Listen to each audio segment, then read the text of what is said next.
So, funny story, right? This is part 2 of the Ar-15 cleaning video. Funny story, I actually just did a whole one, and I'm pretty pissed off because my camera, I didn't hit the record button right. But I'll go ahead and try and start over again and remember everything I talked about. But, this is a trigger mechanism. How I do the trigger mechanism, you want to have a little punch like this, man. It'll come in handy for a lot of things, but I'll knock out just the hammer, okay?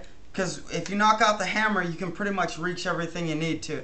Then I'll spray this out real good with Birchwood Casey gun scrubber. It's a degreaser and a solvent. And the cool thing about a degreaser and a solvent is it's gonna get all that old grease out of there, because that old grease has got carbon and copper fouling in it, and you don't want it anymore. It's gonna these triggers are they're reliable, but they're notoriously creepy and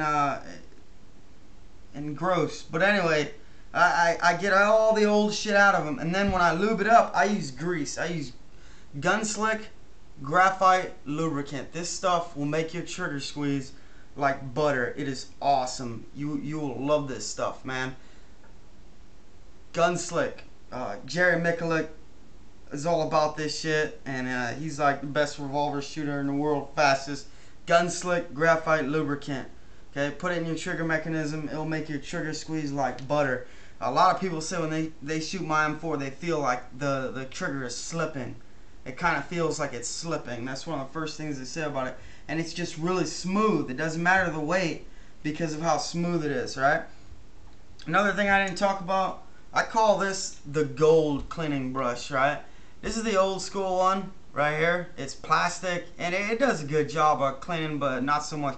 You guys got to get one of these old school cleaning kits, man. If you don't have the old school cleaning kit, you're gonna end up hurting, man, because you gotta have this T brush right here. You gotta have this chamber brush, and you have some toothbrush action. But this toothbrush is the one you want to get. You want to get your shit from Otis. I'm telling you, man, Otis.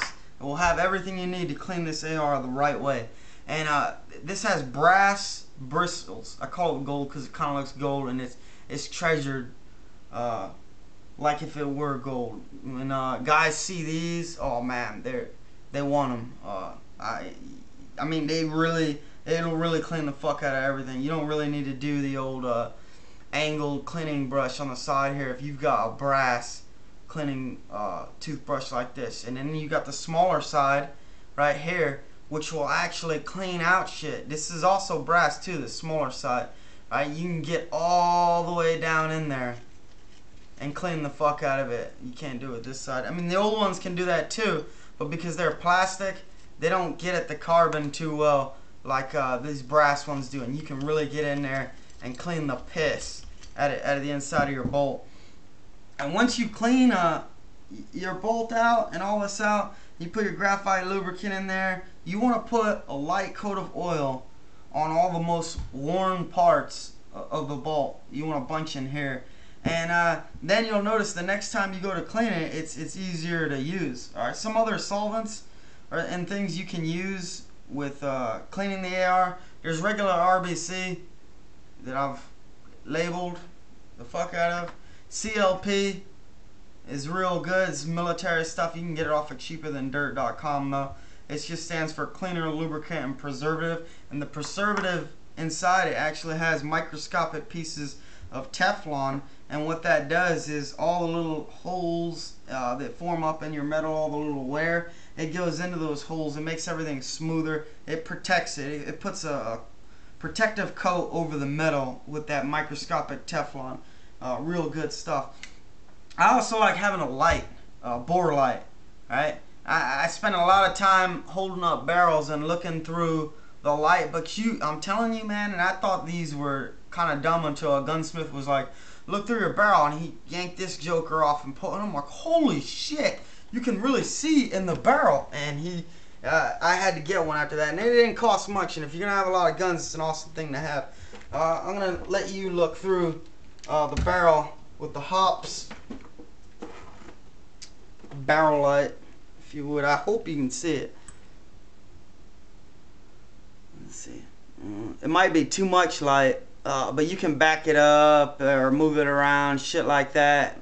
trying to get it to where you can see in there. Maybe you can pause. You can see the rifling. You can see it's dirty as piss inside this weapon. Hold on. Oh man, yeah. You can see that Hops has gotten down there and pulled out some copper filing, some dirt, some grime, whatever. I'll get to it here after this video. Testing your gas rings. These gas rings here, you can test them. It's pretty simple. You always want them in the in a Mercedes-Benz sign though, is in a peace symbol, ironically. But that prevents too much gas from escaping if the gas rings are worn, and that'll stop it from short stroking. But basically, the bolt has to be able to stand up. The bolt carrier has to be able to stand up without sinking on the gas rings, and these gas rings are fine, but that's how you test those, right? Anything else I didn't talk about? Let me see. I talked about bore snake, talked about the handy dandy light. I hope you were able to see with this. Also a front sight post adjustment tool. A lot of weapons that have been around for a while, you'll notice the front sight posts, they look, I mean, worn the fuck out, all types of shitty. I zeroed this when I first got it and never had to mess with it again. But it was easy zeroing. A lot of dudes half-ass zero them and then have to re-zero them later or whatever, man. I don't know the case. But they use a bullet or something like that and they scrape it all up. Just get a fucking front side post adjustment tool. It'll come in real handy. You'll see somebody at the range that needs it. And if you've got one of these old school stocks, this is not totally old school, it's kind of retro. It's a M16A2 entry stock, so it's the size of a M4 bud stock, completely collapsed, but it's got the door back here where I can put goodies, and I can put that in there or wherever else. And if I see somebody struggling to zero and move their front side post, I can just give it to them. Another thing also though, if you have a punch, you can just use the punch if you want to. You can push that nudge down and then turn it, and that'll work. Punches, I'm telling you, it will come in real handy. I use this for all of my guns. You don't have to get one of those punch sets with 1,000 different sizes, because if you got a small size, it'll work fine on a lot of different punches. Because just because it don't perfectly fit, I'm not going to go through and find the one that perfectly fits and then use that. That's stupid. I just get a really small one like this. I use this on my Glock 1911, these ARs, the AK, a bunch of other different guns, and it works fine for them. It's just a single punch. Alright, very simple. The firing pin is real easy to clean. I'm not even going to talk about that. You just get all the fucking carbon off of it. Alright. Let me see if there's anything else I can cover. I actually made a list because oh, spare parts kit.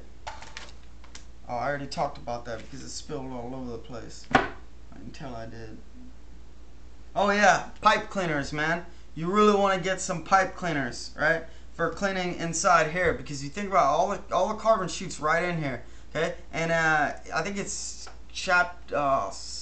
man, I want to say chapter 2, section 5, paragraphs E and F of the manual for the M4 M16. It not only says that you can use solvents to clean other parts of the weapon aside from the barrel, but it's recommended for when you're switching from oil to oil or in areas where carbon buildup is very heavy, and that's one. So you can put solvent on that and use it to clean your bolt key, okay? And clean that out real well with those pipe cleaners. Alright? I hope this helped you out. There's going to be 2 parts. This will be part 2. And alright.